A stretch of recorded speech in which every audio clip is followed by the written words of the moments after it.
শেখ হাসিনা 15 বছর এই sound grenade মেরেছেন। বাংলাদেশের রাষ্ট্রীয় পর্যায়ে যারা আছেন তারা সেখানে নানা ধরনের নাটক বাস্তব জনগণকে দেখাচ্ছে। আজও এই অন্তর্বর্তীকালীন সরকার শেখ হাসিনার মতোই নির্বাচন নিয়ে টাল বাহানা করছে। আমাদের বয়সে অনেক ছোট, অনেক ছোট, হঠাৎ রাষ্ট্রীয় দায়িত্ব, গুরুতর দায়িত্ব পেয়ে গেছে। এই জন্য কথাবার্তার ভারসাম্যহীনতা রয়েছে। যখন প্রধান উপদেষ্টার বাসায় যান তখন তাদেরকে ভালো মতো ব্যবহার করা হয়, বরং পুলিশ নিয়ে দেওয়া, তাদের বিরুদ্ধে টিয়ার গ্যাস মারা হয়, সাউন্ড গ্রেনেড মারা। কেন? শেখ হাসিনা 15 বছর এই সাউন্ড গ্রেনেড মেরেছেন।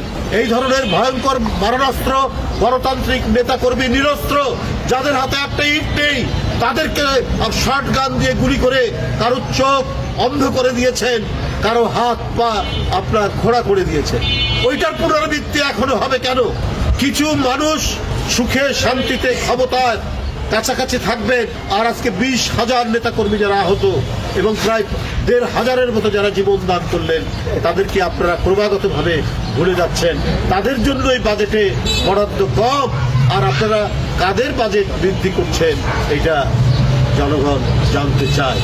অসুস্থ রাকিবুল হাসানকে দেখতে এসে কয়েকটি কথা আপনাদের সামনে বললাম। এটা অত্যন্ত জরুরি, প্রয়োজনীয়, কারণ এখনো জুলাই আগস্টের সংগ্রামের নেতাকর্মীরা তারা কাতরাচ্ছে।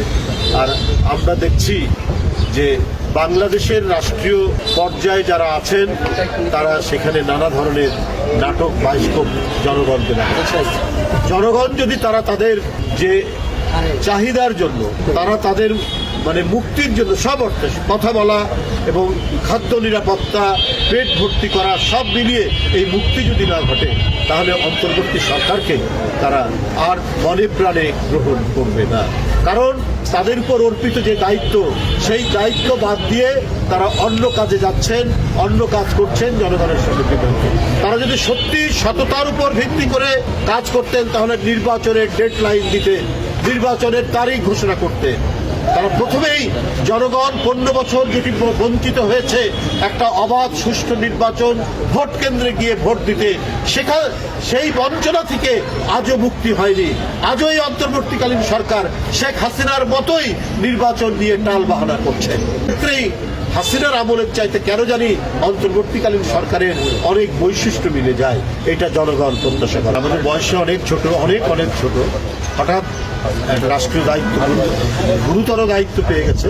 এই জন্য কথাবার্তার ভারসাম্যহীনতা রয়েছে। তো সে তো আদালতের রায় নিয়ে কাজ করছে, সে তার শপথ দেওয়ার কথা, কিন্তু সরকারের পক্ষ থেকে গায়ের জোর খাটানো। তাহলে চট্টগ্রামের যে আমাদের সাদাত, সে কি করে মেয়র হতে পারল?